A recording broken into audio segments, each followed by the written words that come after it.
तो आइए दोस्तों जानते हैं कि एलिमिनेशन चैम्बर 2024 में क्या क्या हुआ। एलिमिनेशन चैम्बर 2024 की शुरुआत हुई वुमेन्स एलिमिनेशन चैम्बर मैच के साथ और इस मैच की शुरुआत की नियोमी और बेकी लिंच ने। तीसरी नंबर पे निकली स्टेफनी और उसके बाद 4 नंबर पे निकली लिव मॉर्गन। लिव मॉर्गन के निकलने के बाद नियोमी लिव मॉर्गन को चैम्बर के ऊपर से चढ़ के हाई फ्लाइंग मूव दे रही थी और इसी बात का फायदा उठा के स्टेफनी ने नियोमी का पिन कर दिया और नियोमी पहली वुमेन बनी जो कि इस एलिमिनेशन चैम्बर से बाहर हो गई। और उसके बाद वहां पर आई रकेल और सबसे आखिरी में एलिमिनेशन चैम्बर से बाहर निकली बियांका बेलर। और उसके बाद हुआ एलिमिनेशन का सिलसिला शुरू, क्योंकि उसके बाद स्टेफनी को एलिमिनेट किया लिव मॉर्गन ने और उसके बाद सब ने मिलकर टारगेट किया सबसे स्ट्रॉन्गेस्ट वुमेन को, यानी कि रकेल को। रकेल ने लिव मॉर्गन और बेकी लिंच को तो पावर बम दे दिया, लेकिन इसी बात का फायदा उठा के बियांका बेलर ने रकेल को केओडी देके इस मैच से एलिमिनेट कर दिया।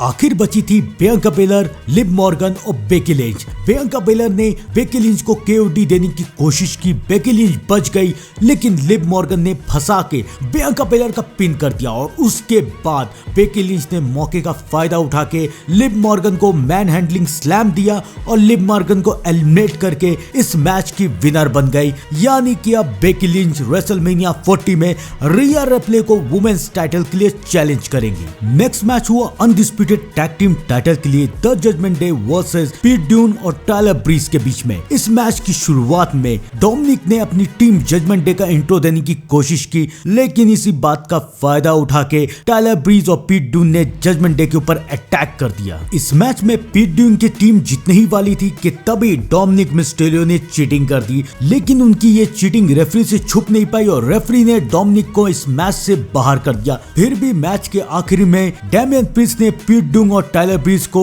डबल चॉक स्लैम लगाया और उसके बाद फिन बैलर ने अपना फिनिशर दिया और इस मैच के विनर बन गए द जजमेंट डे और द जजमेंट डे ने अपने टाइटल को रिटेन कर लिया। और उसके बाद हुआ ग्रेसन वॉलर सेगमेंट। इस सेगमेंट के स्टार्ट होने के साथ कोडी रोड्स ने सबसे पूछा कि आप लोग किस बारे में बात करना चाहते हैं, लेकिन ग्रेसन ने सबको रोकते के साथ ये कहा कि सबसे पहले तो हम लोग एक्नॉलेज करेंगे रोमन रेंस को। और उसके बाद ग्रेसन ने सेथ रॉलिंग्स और कोडी रोड्स को कहा कि तुम लोग क्या कहना चाहते हो। सेथ रॉलिंग्स ने सबसे पहले ये कहा कि मैं एक अनाउंसमेंट करना चाहता हूँ और उसके बाद सेथ रॉलिंग्स ने ये अनाउंस किया कि वो मेडिकल क्लियर होने में सिर्फ कुछ दिन दूर है, यानी कि वो रेसलमेनिया में फाइट कर सकते हैं। तो आज रात का एलिमिनेशन चैम्बर का विनर जो भी बनेगा वो लूजर रहेगा, क्योंकि वो रेसलमेनिया में सेथ रॉलिंग्स को हरा नहीं पाएगा। उसके बाद ग्रेसन वॉलर ने कोडी रोड्स से पूछा कि रॉक और Roman Reigns biggest WrestleMania match होने वाला था, लेकिन कोडी रोड्स ने ये मैच होने नहीं दिया, तो क्या ये उनकी सेल्फिशनेस नहीं है? तब कोडी रोड्स ने ग्रेसन वॉलर को जवाब देते हुए कहा कि नहीं, ये बिल्कुल मेरी सेल्फिशनेस नहीं है। और वैसे भी सेथ रॉलिंग्स ने एक अनाउंसमेंट की है,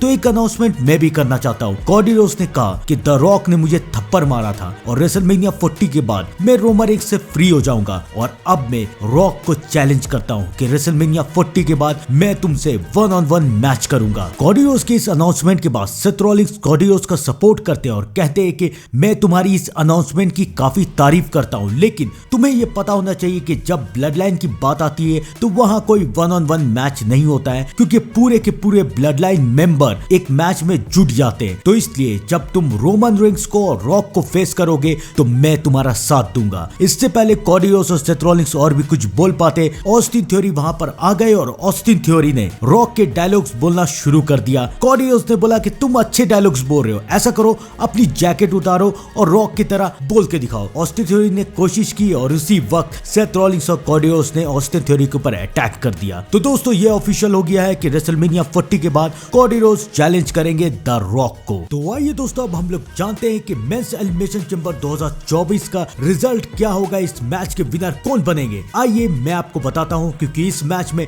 बहुत बड़ा सरप्राइज मिलने वाला है और शायद इस मैच में ऐसा सरप्राइज मिलेगा कि रेसलमेनिया 40 का पूरा नक्शा ही बदल जाएगा। तो आइए जानते हैं। अगर ये मैच सीधा साधा मैच रहा तो इस मैच में सबसे ज्यादा चांस तो यही है कि ड्रू मैकिंटायर इस मैच में जीत के सेथ फ्रीकिंग रॉलिंग्स को रेसलमेनिया 40 में वर्ल्ड हेवीवेट टाइटल के लिए चैलेंज करेंगे और वर्ल्ड हेवीवेट टाइटल के लिए चैलेंज करके ड्रू मैकिंटायर सेथ रॉलिंग्स को हरा के न्यू वर्ल्ड चैंपियन भी बन सकते हैं। लेकिन जैसा कि ट्रिपल एच ने कहा है कि इस साल का रेसलमेनिया कोई सिंपल रेसलमेनिया नहीं होने वाला है, काफी अनोखा और काफी दमदार होने वाला है। तो मुझे भी ऐसी लगता है। तो इस दमदार रेसलमेनिया को और भी दमदार बनाने के लिए मुझे मुझे लगता है कि एलिमिनेशन चैम्बर 2024 के विनर बन सकते हैं द रॉक। अब द रॉक एलिमिनेशन चैम्बर 2024 के विनर कैसे बनेंगे और आखिर क्यों द रॉक एलिमिनेशन चैम्बर 2024 के विनर बन सकते हैं, आइए मैं आपको बताता हूँ सारी बातें। तो दिल थाम के रखिए क्योंकि मैं आपको कुछ ऐसी बातें बताने वाला हूँ जिसे सुन के आप लोग शॉक हो जाएंगे। जैसा कि हम लोग सब जानते हैं कि रेसलमेनिया 40 में रोमन रेंस का सामना होने वाला है कॉडी रोड्स के साथ, या यूं कहे कि कॉडी रोड्स का सामना पूरी की पूरी ब्लड लाइन से होने वाला है रेसलमेनिया 40 में। लेकिन इस बार कॉडी रोड्स अकेले नहीं है क्योंकि कॉडी रोड्स का साथ देने के लिए आ चुके हैं वर्ल्ड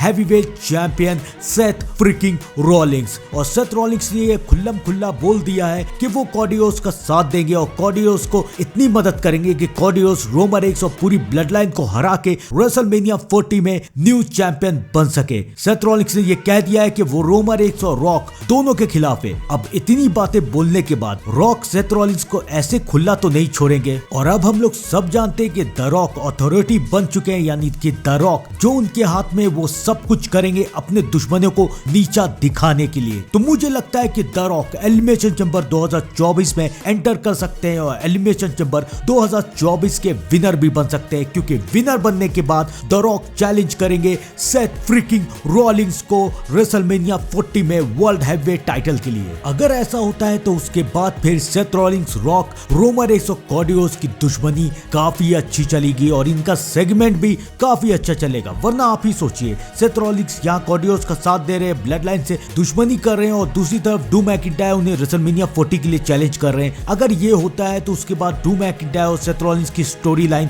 और सेगमेंट बहुत ज्यादा कमजोर हो जाएगा। अभी सेथ रॉलिंग्स के लिए यही बेटर है कि सेथ रॉलिंग्स को द रॉक चैलेंज करे, तब इन चारों की स्टोरी लाइन काफी ज्यादा अच्छी रहेगी। तो ड्रू मैकिंटायर को छोड़ के द रॉक इस साल के एलिमिनेशन चैम्बर 2024 के विनर बन सकते हैं और सेथ रॉलिंग्स को चैलेंज कर सकते हैं। आप लोग भी कमेंट में जरूर बताइए कि आपको क्या लगता है और मैं मिलता हूं आपसे थोड़ी देर में एक नए अपडेट के साथ। तब तक के लिए thank you and good bye.